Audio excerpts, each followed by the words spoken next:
नमस्कार मित्रांनो, मी ॲडव्होकेट युवराज अंदा शेळके. माझा फोन नंबर आहे 940-323-1100.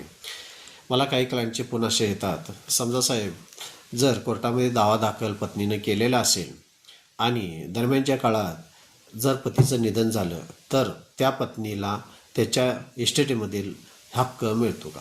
तर माझं मित्रांनो सांगणं असंच असेल, समजा पती पत्नीमध्ये वाद असेल आणि पत्नी जर नांदायला असेल, ती तिच्या माहेरी राहत असेल आणि तिनं जर मेहरबान कोर्टामध्ये पोटगीसाठी जर दावा दाखल केलेला असेल आणि वेळच्या वेळी त्या पतीनं जर पोटगी मेहरबान कोर्टात भरलेली असेल आणि दरम्यानच्या काळामध्ये पतीचं जर निधन झाले असेल तर त्यावेळी त्या पत्नीला त्या पतीच्या मालमत्तेवर जो काय आपला अधिकार आहे तो मेहरबान कोर्टाकडून किंवा तिचा हक्क हा अबाधित असतो आणि त्याच्या इस्टेटीमध्ये किंवा त्याच्या मालमत्तेमध्ये त्या पत्नीला तिचा हिस्सा हा मिळत असतो.